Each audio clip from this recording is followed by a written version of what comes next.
thank everybody for coming. This is the first time we've done a candidate forum online, and I'm really pleased with the turnout. My name is Nina Milligan. I'm the Highlands Council Communications Manager and producer of these candidate forums. Normally I work in Blakely Hall, Issaquah Highlands Community Center, and that's where we would be holding this forum. But thanks to our online meetings, we're still able to do it during these coronavirus and COVID-19 restrictions that won't allow us to hold this in Blakely Hall. Highlands Council serves the Issaquah Highlands community separately and in addition to our homeowners association. We do a variety of things to build community in Issaquah Highlands, and one of those things is these candidate forums. I'd like to thank all those who have volunteered to help with us in preparing for this event and in being here tonight.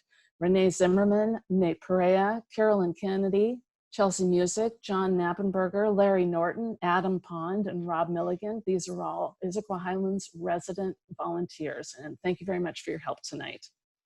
I'd also like to thank my coworker, Lindsey Pinkston can wave if she's hearing me.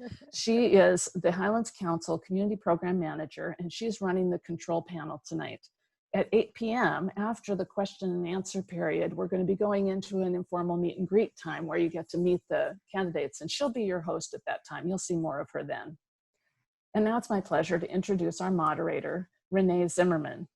Renee has lived in Issaquah Highlands for more than 20 years and has been involved in community life in many ways. Ever since they began several years ago, Renee has volunteered for the candidate forums. It's important to her that our community get to know the candidates who are running in our various local offices. Renee is a community projects manager for Puget Sound Energy, and she loves this community very much. Please help me. You can put your hands in the air. You're on mute, but you can go like this and help me welcome Renee Zimmerman. Thank you so much, Nina, and good evening, everyone, and welcome to our candidate forum for Washington State's 5th Legislative District. Now, y'all should be receiving your ballots in the mail in the coming days. Don't let it sit on your table. You need to make sure to vote. Tonight's candidates will answer questions that are important to you, our voters. Now, we polled the community to find out which topics were most important. And as you can imagine, the questions surrounding a COVID nexus really bubbled up to the top. So let's talk a little bit about tonight's format. We will have some opening statements and then begin our Q&A. Each candidate will be given 2 minutes to answer their questions. And what I will be doing is I'll be alternating between who will answer first between the candidates.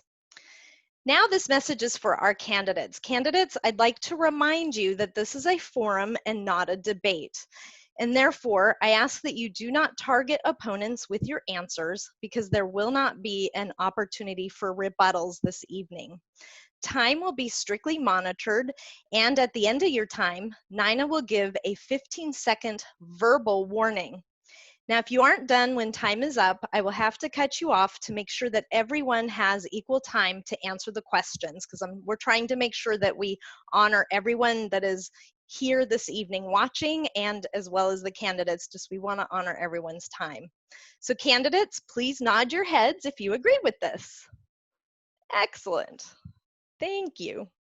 Now we have one candidate running unopposed, Lisa Callan, for the House of Representatives, position 2.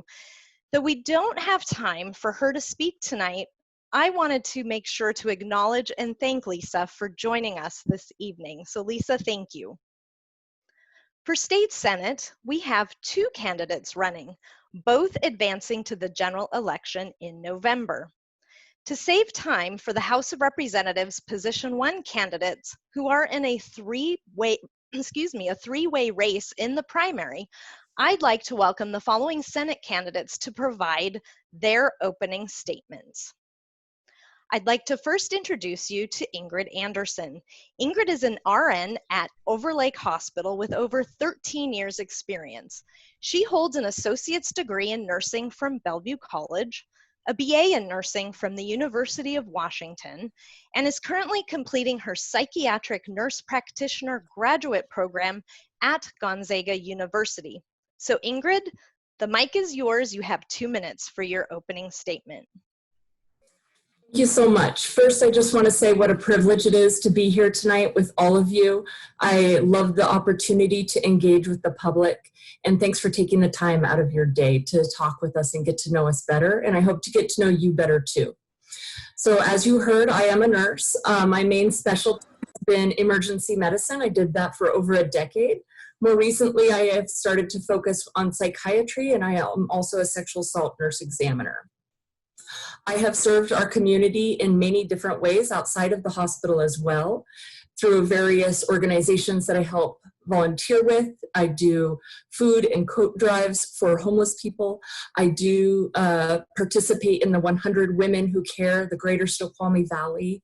I do book drives for children. I have been engaged in my community. I live out in the Snoqualmie Valley, and I've lived out here for over 30 years now. I'm lucky enough to live literally next door to the house that I grew up in, where my parents still live today. I'm raising my son in this area, and I want to run to make a difference. I'm trying to bring my experience as a working person, a working mom, and a nurse to Olympia, especially as we are navigating our pandemic response and our economic recovery. Our economic recovery is slightly different than ones that we've had in the past because it's foundationally based on a healthcare crisis. And I think my expertise in the healthcare field will be essential as we're trying to navigate how we close the gap and how we better serve our communities. We cannot wait for federal assistance in this regard. We do need to be very proactive as we move forward, because this is going to be something that is not going to end. Ingrid, 15 seconds, so wrap it. Thank you. So I just want to say I'm very happy to be here. I hope to get to know you better, and I will put information in the chat about how you can contact me offline after this if you like. Thank you, Ingrid. And now I'd like to introduce you all to Mark Mullet. Mark is our current state senator for the Washington State 5th District since 2012. And prior to that, he served on the Issaquah City Council. Mark owns 3 local Ben & Jerry's scoop shops and Zeke's Pizza restaurant. He has a bachelor's in finance from Indiana University and a master's in public affairs from the University of Washington. Mark, you have 2 minutes for your opening statement. You're on. Thanks a lot, Renee. I actually got my start in public service right in Blakely Hall with Rob Milligan and Larry Norton when I ran for the board of directors of the Issaquah Highlands Community Association. And I had a good experience being on the board for the IHCA, and that sort of prompted me to run for the Issaquah City Council with the goal, living in the neighborhood. I think back in 2008, we were all frustrated that the retail that was supposed to happen got indefinitely delayed because of the great financial crisis. And so I ran for the city council as kind of a way to try to spark how we could get development in the Issaquah Highlands finally going again. And so that was one of the things I did achieve during my 3 years on the Issaquah City Council. And when I ran for the state senate in 2012, one gratifying piece of that was after getting elected, I realized you could kind of help get state dollars in to support our local community. And one of those first chances we got was like the turf fields in Central Park. We were to get state money to enable, because I realized on the city council, some of these local projects, they have big regional positive benefits, but it's hard for cities to pay the entire cost of some of these things. So giving myself the ability to bring state dollars in to match city dollars has been a huge positive experience for me from being in the state senate these last 8 years. And during that time, we've had things that, hundreds of millions of dollars that have come into the district. But to be honest, like I see a face on here tonight, and Carolyn Kennedy came to me in 2018 with kind of a really local specific project called the Issaquah Teen Cafe. And she connected me with a gal named Kaylee down in Issaquah who had this vision of kind of creating a place where high school students can go after school for the Teen Cafe. And that was a project that only had $100,000 of state 15 money. 15 seconds, so time to wrap up. I think the thing it really showed me is sometimes these small projects you can get state support in your local community actually have just as big of an impact as the ones that you get $100 million for. So I've really enjoyed my time, and I look forward to being able to represent Issaquah for another 4 years. Thank you, Mark. And I just want to say that we look forward to spending more time this evening with both of you in the meet and greet session. And we also will have both of you back for another candidates forum like this evening, but on October 7th. And now, running for Washington State House of Representatives for position 1, we have 3 candidates. Only 2 of the 3 will advance to the general election. So everyone, let's now meet our candidates. I'd like to welcome Cyrus Krohn, Ken Moninski, and Bill Ramos. Now, after I introduce each candidate alphabetically, they will provide a 2-minute opening statement. I'd like to introduce Cyrus Krohn. Cyrus's professional life includes producer, publisher, or director at CNN, Slate.com, Microsoft, and Yahoo. He was the co-founder of CrowdVerb, a senior vice president for civic science, and a guest lecturer at Harvard, MIT, and Georgetown University, and an author. He has a BA in journalism from the University of Lynchburg. So Cyrus, you have 2 minutes for your opening statement. You're on. Sorry, Cyrus, you're on mute. You'll have to unmute yourself. Your 2 minutes will start now. All right, appreciate it. Thanks, everyone. My name's Cyrus Krohn, and I'm running as a third-party candidate, and I'd like to take a minute to explain why I made that decision. I've been in the middle of the two-party system since producing CNN's political programs and moving here to launch Slate.com. I spent a large part of my career in technology helping develop online tools that were used and are used by both major political parties today, tools that are used to divide us and invade our privacy, and it's getting worse by the minute. I left technology to support John McCain's presidential campaign because I believed in his principled approach to governing, where he sought unity across party aisles. I helped advance a technology platform to facilitate the viability of a third-party movement, and those concepts, as you see here tonight, are now being utilized as we reinvent the way we campaign during COVID.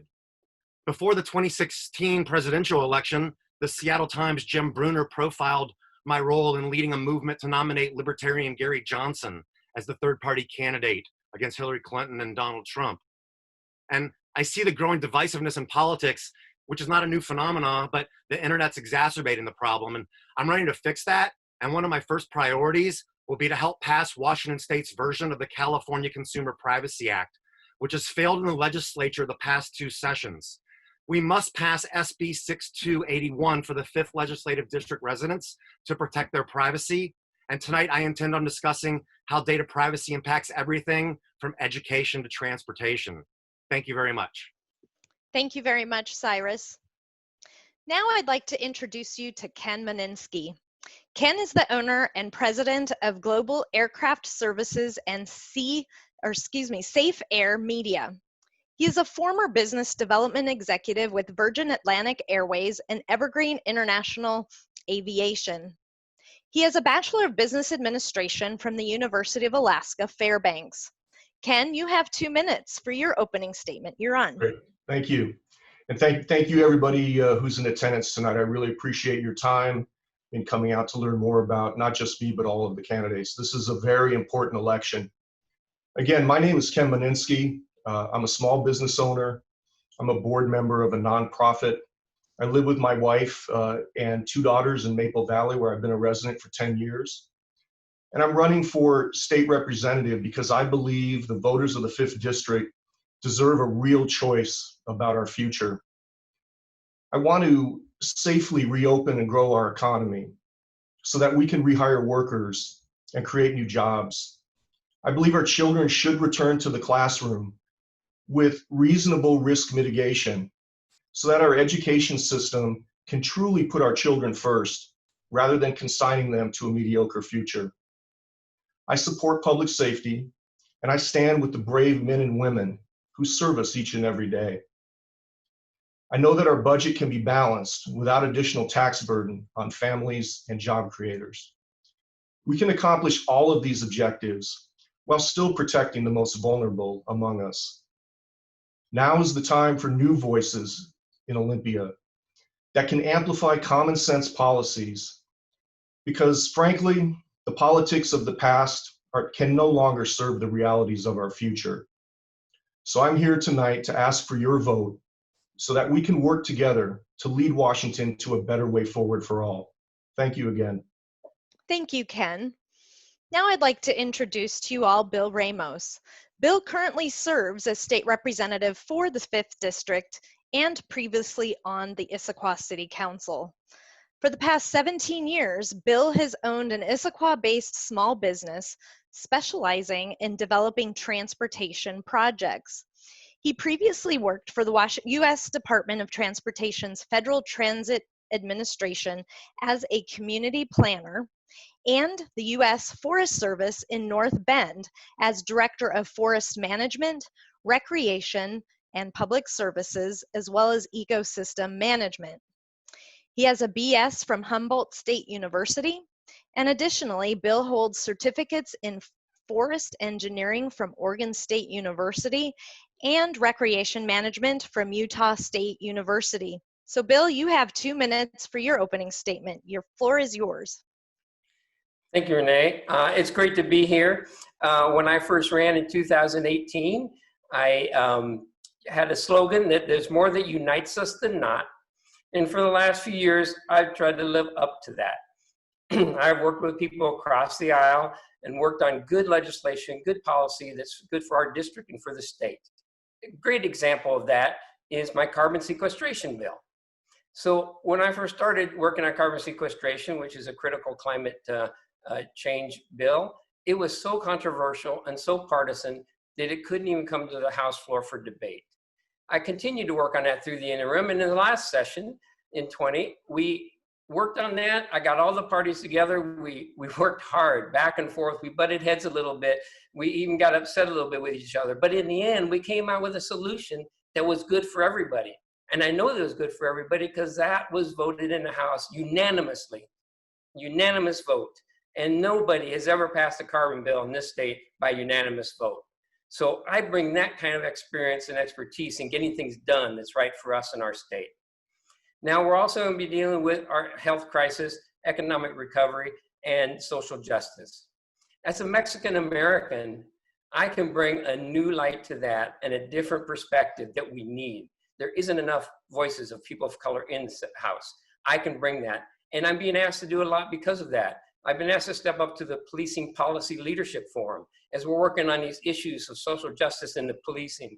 And we're working with all the advocacy groups, the law enforcement groups. We're bringing everybody together. We're sitting down and we're talking through that to develop good policy, accountable, transparent policy that's going to work for us in the long run. And we know that because everybody is going to have to just work together and do that. And that's what I do by bringing those folks together. Bill, you have just a few seconds to wrap up. Thank you very much. So as we do that, I can show you that I can work together with people. I can bring the right policies together for us. I represent the cities in this district and everyone working together. And that's how we get the job done that's best for everybody. Thank you. Thank you, Bill. And now we are going to move into our Q&A session. Now I have to tell you that we received quite a few questions for our candidates this evening. I mean, our community was asked to send in questions and it was fantastic. And I just want to thank community members who submitted some great questions. And there were so many topics that we can talk about tonight, but I only have time to ask the candidates 3 to 4 questions. And so if you have questions that I'm not going to be asking, that is why we have our meet and greet afterwards, so you can ask the candidates yourself. Now, as a reminder to our candidates, each answer must not exceed 2 minutes. And again, time will be monitored and Nina will give you a 15-second verbal warning. Now, what I'm going to do with the questions is that I'm going to mix up the order of who's going to go first, second, and third. And then I will call your name and let you know what that order is before that, before the question. So here we go. Are you candidates ready? So the order for question 1 is going to be Bill, Ken, and then Cyrus. And this question is kind of a long one, so bear with me. The COVID-19 pandemic has impacted all of us in so many ways. It has created a fundamental shift in global and local economies, such as the way schools operate and how society operates in general. So in your opinion, what role does the state legislature play in policy making to help us navigate this new landscape? And then specifically, what will be your priority in Olympia to address our state's path forward in the post-COVID-19 world? So Bill, the floor is yours for 2 minutes. Well, thank you for this question. You're absolutely right. This has changed our world. And I always tend to look at things with a silver lining. And it's going to be very difficult as we work our way through this. But what are the advantages we can get that can help us? I think we can turn this into a positive recovery. We can work on the items that have come to light, the social justice, systemic racism, those things that have come to light because we slowed down a little bit because of COVID. We can take those and work with them and build those things. That's why I'm currently working in this area now. As your state representative, I'm working now for you every day. And I mentioned already, I'm on the policing policy leadership team to help change policing tactics and policy and how things are enacted there. I'm working on budget issues. I'm working in transportation, one of my lead issues from always. We're building a transportation package on how to make bring good jobs and infrastructure into our area during this time to help rebuild that economy. So we're going to take all these parts and do that. Now, the one thing that is hurting is we don't have good leadership from the national level.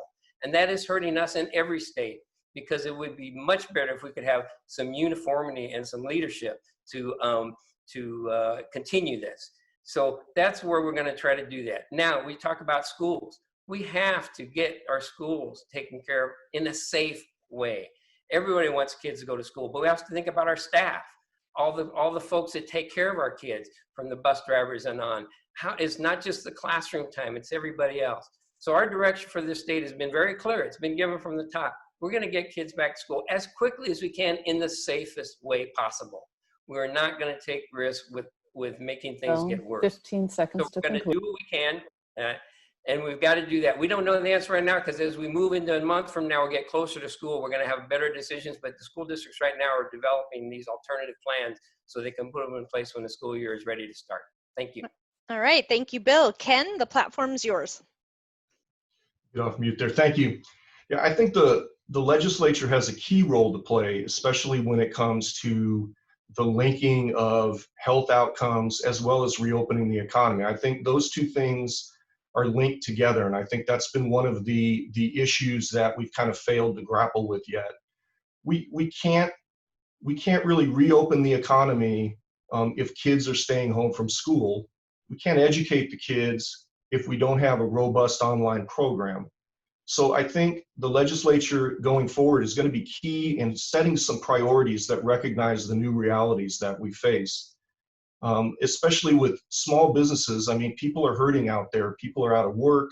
Businesses don't know whether they're going to survive. And all we hear about is what's the next pot we think we can levy a tax on. And what we need to be looking at is, how do we help small businesses and sustain an ongoing recovery in order to get people back to work. So again, I think there are some common sense policies, whether it be dealing with the B&O tax for small businesses, whether it be doing things for our schools, which are going to need additional resources to handle risk mitigation. The legislature is going to have a lot of balls in the air to juggle to make sure that we can link all of these things together and start trying to claw our way back to some sense of normalcy in the future. Thank you. Cyrus, you're up. Thank you. There are a few things I think the legislature can do immediately to help with the COVID crisis in a few areas. As it pertains to education, as both others have mentioned, we're going to have to figure out how we find that work-life balance with kids at home and parents needing to get to work.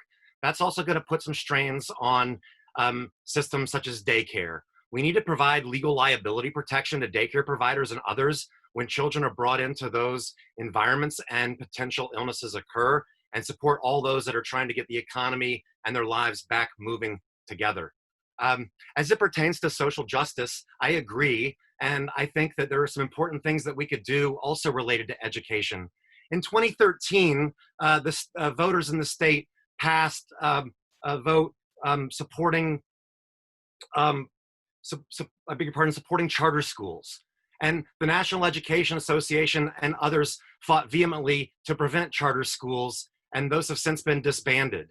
The data shows that Black and people of color have disproportionately benefited from those school systems, and we're removing that opportunity. So I would hope that as we look to reintroduce schools, maybe we can find some voucher programs or alternative education methods, such as reinvigorating charter schools, to help those that are not necessarily getting the equitable education experience today that they might get from the charter school system.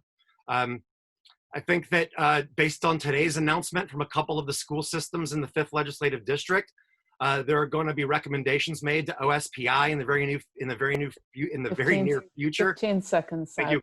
One of which is alternating days, and so we're expecting thousands of kids to come to school Monday, Tuesday, Wednesday, and then flipping it Thursday, Friday. And once we see an illness, I don't know how that disrupts and we solve that problem. So it's going to be kind of hit or miss for the next several months. Time's up. Thank you. Thank you, Cyrus. Now we will move to question 2, and the order will be Ken, Cyrus, and Bill. And actually, all 3 of you touched upon this subject, and this will just give you an opportunity to expand upon it, because this was an important question that came from our community. Should schools be opening up in the fall in District 15? If not, why not? Please be specific. So, Ken, you're on. As I said in my opening and kind of reiterated, I do believe that we should be able to open our schools either full-time or on a hybrid model and have our kids go back to in-person learning in some form. Again, I think that we can mitigate the risks, even though I share the concerns that we send teachers into somewhat of a hazardous work environment that they didn't sign up for. However, the average age of the teacher in Washington is in their mid-40s. We've seen the examples from other countries where kids tend not to spread the disease, as well as they don't tend to get it that much. And so we can reduce the class sizes to be able to open the schools up. And I think the science and the data supports doing that. Other than the announcement from King County Health yesterday, they're relying on a model and not a real world example when they talk about, you either conform to this behavior that we tell you, or we're not going to let your kids come back to school, which is essentially what they're saying. So again, this is a great region for science and technology and innovation, and we should, with all the great minds, the great companies, and the great educators that we have in the state, we should be able to figure out a way to have our kids come back to school in some form in person, because to do anything else is really robbing them of a great educational opportunity and just setting them back further from what we've already done in the spring. Thank you, Ken. Cyrus, you're up. Thank you. I'm probably not the most versed person in this group to address this topic. I think candidate Anderson is, based on her medical profession, so I'll look to her after this discussion for some guidance. But the data that I'm seeing suggests that younger individuals and the age band that was previously mentioned of teachers are now at risk. My biggest concern is the continuity. And as I mentioned earlier, that if we're going to be alternating students on days, once we have an infection in one school, we're going to have to begin a shutdown process. What we learned, I think, kind of ad hoc as we shut schools at the end of the last school system was that we were all making it up as we went along. And there are a lot of improvements that we can make in educational learning through online practices. And that's going to take some time, but I hope that we can expedite how to improve that, as well as making sure that computers and learning get into the hands of those who need it the most for whatever reasons, be that they need extra educational support or have learning disabilities. So those are 2 areas I'd like to focus on. One other thing, as I mentioned at the outset in my opening remarks, that I'd like to touch on while we're discussing education is the Best Start for Kids program. The Best Start for Kids program is run by King County, and it is a gaping hole in data security and privacy. And I would hope that the legislature can look closely at that and look at the way FERPA laws are being used relative to HIPAA laws, and acknowledge that we are not anonymizing the users who are taking these studies, and that data can be traced right back to one's personally identifiable information. So I request that as we think about education, we also think about the data privacy and security of our children. Time to wrap it up. Thank you. Bill, you're up. Thank you. I touched on this on the last question, as you said. The state direction is definitely to open as best we can with safety guidelines in place. The most important thing in this, as you mentioned, in this district, the 5th district, we have 5 different school districts in this district. And we've given, and each school district can operate separately as their own unit. That's the important thing, to have local control for their area, what's best for them and their kids in their community. That's the most important thing. And I've been endorsed by Washington Education Associations, Federation of Teachers, public school employees, all these folks that are in the school every day, because they know I will work with them to have the best possible situation to take care of everybody, our kids and our adults that are in the school. It takes a lot to run a school. It's not just the kids in the classroom. And we gotta have to keep looking at that. So local control, local decisions, working as best we can to get there. But right now, we're a little ways away from that decision. Our school districts are building different alternatives. Even they are not usually making a decision until we get closer to that date that we know, because the more information we have, the better decision we will make. And that seems reasonable to do that as best we can. But we're getting close, and we're gonna have an answer pretty quick, and we're gonna have to move on this. And I'm hoping that the virus in our Washington and in King County in particular, we can get these numbers down so we can do more. Thank you. Now we're moving on to question number 3, and the order is going to be Cyrus, Bill, and Ken. And this too is a long question, and it's a 2-part question. Societal upheaval in response to the mistreatment of Black Americans by police has forced the issue of racial inequality, diversity, equity, inclusion, and social justice to the forefront of voters' consciousness. The 2-part question is as follows. What does the state need to do in response? And number 2, do you believe that police departments in Washington state, and in particular in the 5th district, should be defunded? And if so, by how much? If not, why not? Cyrus, you're on. Thank you. As it pertains to the last question, the recent movement nationwide to introduce 8 Can't Wait, a set of policies that are very quick to implement and help improve law enforcement, have been enacted upon by the majority of the police departments already in the 5th legislative district. So it's very encouraging to see the proactive nature in which our enforcement officers have already taken action. I do not believe in defunding the police. I do believe in allocating resources to help those who need it the most where the police find themselves involved.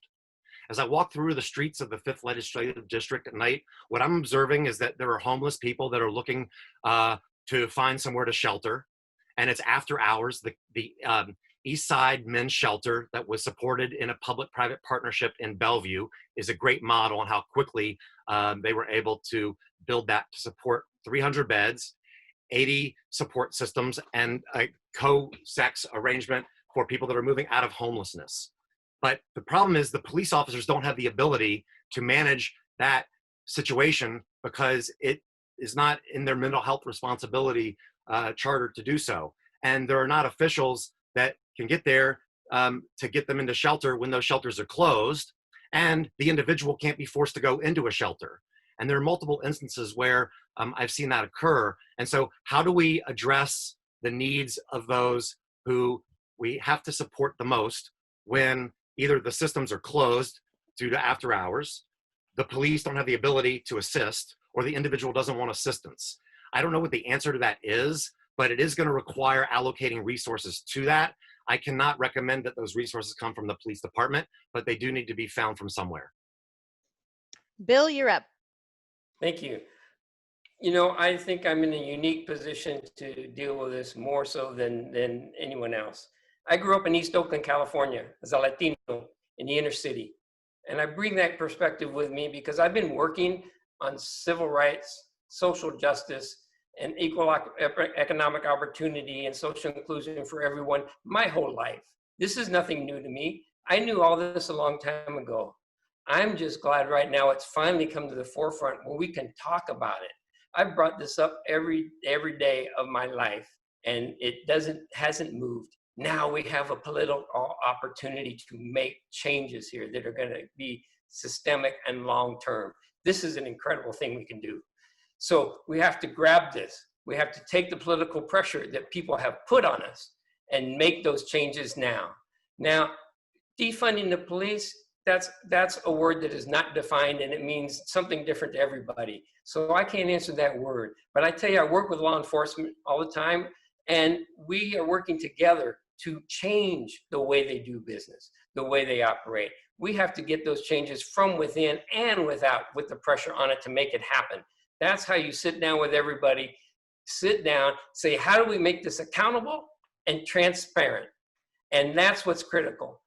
I was one of the first ones probably in when I was on Issaquah City Council to vote against the city budget, because the police department, as well as a couple others, the transparency of their accounting and budgeting was not good enough for me.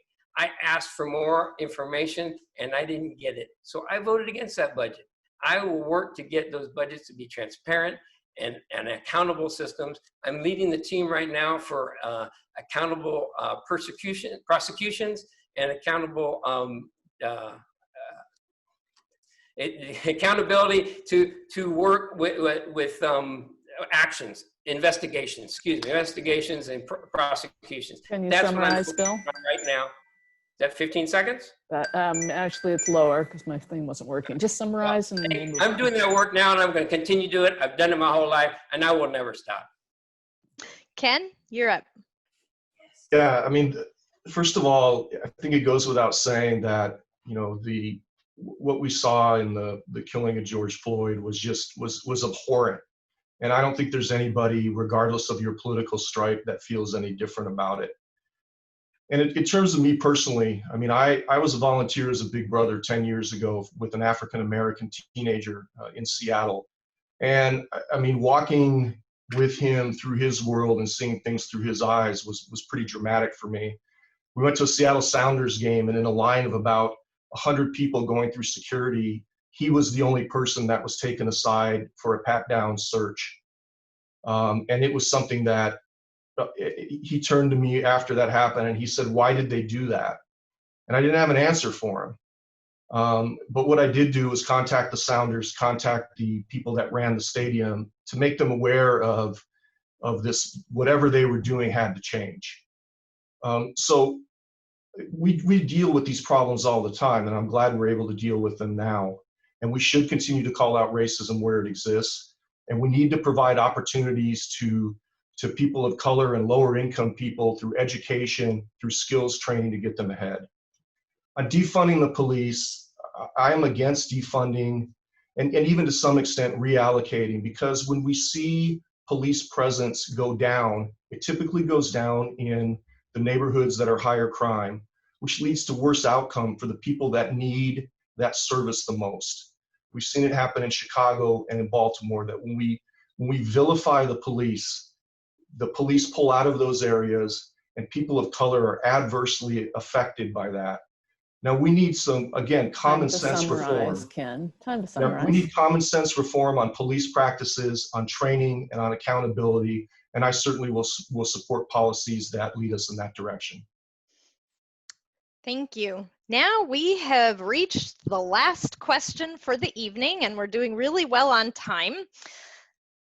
The order that we will go in for this question is Bill, Ken, and Cyrus. The current pandemic has significantly decreased our state's revenues and increased our expenses, leaving us with a large and growing budget deficit. Since the state is required to submit a balanced budget, please give us some specific examples of the areas where you would support reducing services and the type of taxes you would support raising. And again, please be specific. Bill, you're first.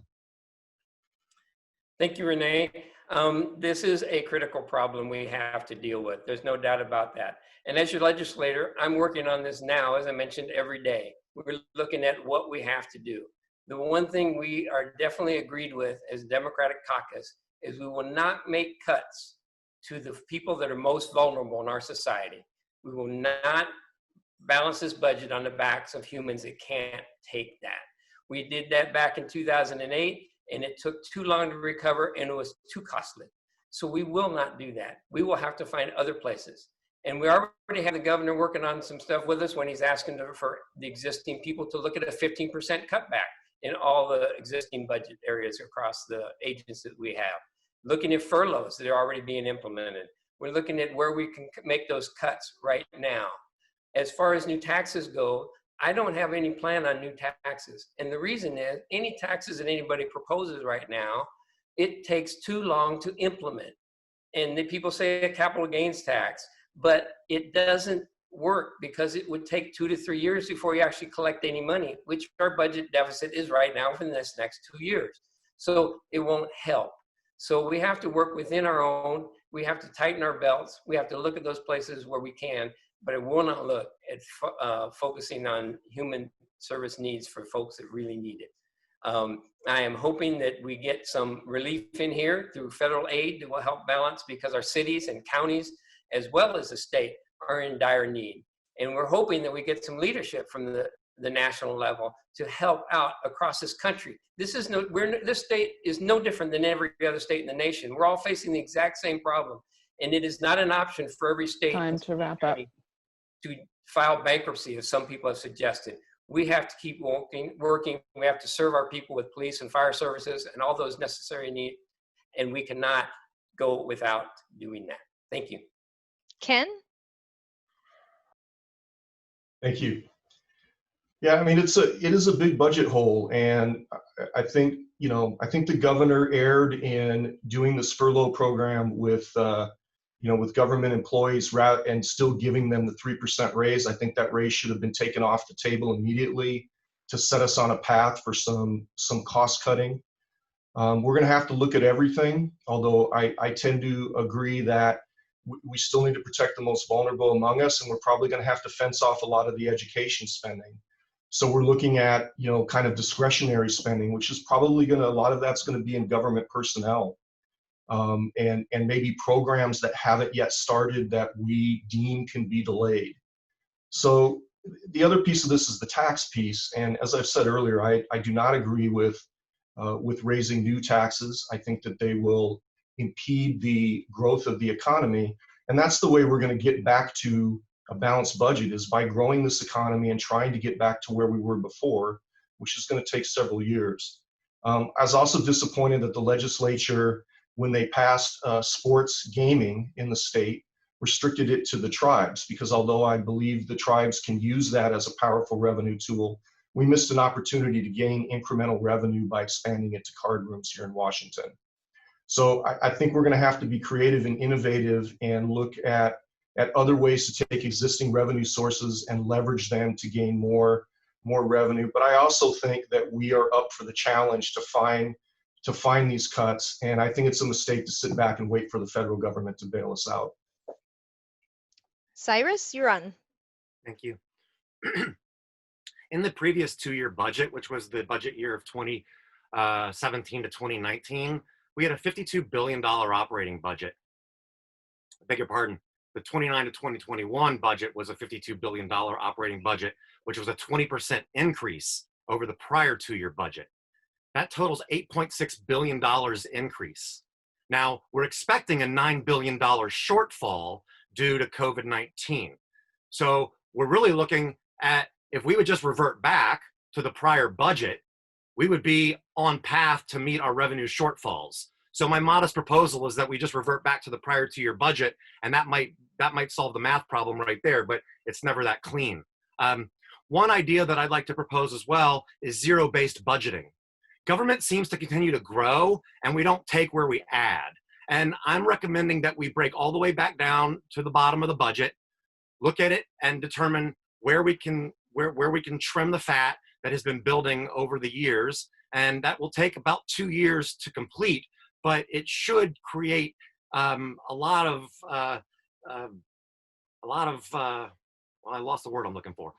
efficiency in government by doing that.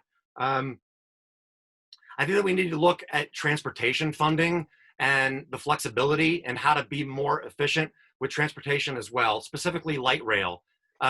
Light rail is a fairly rigid system when buses are a lot more flexible to get around communities and help those that are having a hard time accessing that system. The Purple Line, which is scheduled to get into the 5th legislative district in 22 years from now is also projected to be the least utilized line.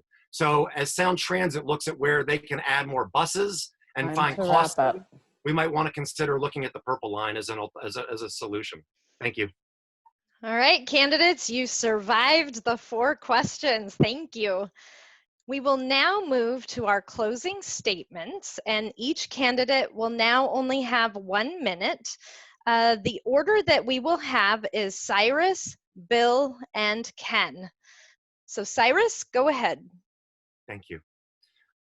I appreciate you joining. Thank you very much. I think we're going to be in this situation for some time to come. As I mentioned at the outset in my opening remarks, data privacy and security is paramount to me. And when you look at things that are occurring across our state right now, including residents of the 5th Legislative District, we should be concerned. We're extracting data from children in the schools. We're talking about an RUC, revenue road usage charge, that will, through a potential use of GPS, track your activity and behaviors throughout your navigation throughout the state. I think that we owe it to ourselves and our children to get that data privacy law passed. We also have to ensure that that law is supportive of business, because businesses just spent a lot of money having to implement CCPA, California's Consumer Privacy Act. It was a major burden. When Washington legislature passes our laws, we have to make sure business is not burdened financially by that. Thank you very much. VoteCyrus.com. Bill. Bill, you got to start over. You're on mute. Sorry. Thank you again. And just to clarify, my name is Bill Ramos, and I'd like to thank everybody tonight for this lovely time to share issues that are important to us. This is what democracy is all about: sharing perspectives, sitting down, talking them through, and getting to the best solution for the community. That's what it's all about. And I add that, again, as a Latino man, I have a very good, unique perspective that I can bring to the legislature that is just going to help us in all these issues we've talked about tonight. Also, I've got well over 100 endorsements from leading community officials, leaders, groups, advocacy agencies, because they know I work to get the job done. I've heard people say, Bill, you don't always, it's not always easiest to work with you, but you're always going to listen. You're always going to work towards a solution. Summarize now. We don't agree, but we'll get there. I can tell you now, I have done this work. I'm doing this work right now as we speak, and I will continue to do this work. Thank you. Ken. Thank you, and thank you again, everybody, for taking time out of your evening to come listen to us. The 5th District, I think, is in a pretty good place, having 3 very good candidates run for this position. And I think this is going to be an election about change and about the direction we go forward. And hopefully tonight, I've been able to make clear that I present a better way forward for the state of Washington. I am not a politician. I haven't worked for any politicians. I've been running my businesses for the last 13 years. And I've done a lot of volunteer work. I want to bring a new perspective to Olympia, because the fact of the matter is that I don't believe that one-party control of state government works very well for its constituents. It's not working well in Seattle, and I think that we can do things better, and I hope that you will choose to send me forward in this primary. Thank you. So can I ask that everyone that is on camera, I'd like you all to join me to give our candidates a virtual round of applause, whatever you want to do. They did a fantastic job. I want to thank you all. I'd like to thank all of our candidates for participating and doing such a fantastic job to talk about some not so easy topics. I'd also like to thank you, our virtual audience, for taking the time to join us, as well as the Highlands Council, especially Lindsey Pinkston, for coordinating an alternative to our meeting in Blakely Hall, as we usually do with these forums. And finally, I'd like to thank my colleagues on the Candidate Forum Volunteer Committee, Nate Perea, Carolyn Kennedy, and John Knappenberger. Now what I'd like to do is also invite you all to mark your calendars for Wednesday, October 7th, when we welcome all 5th District candidates for our next candidate forum. So mark your calendars, it'll be a really good one.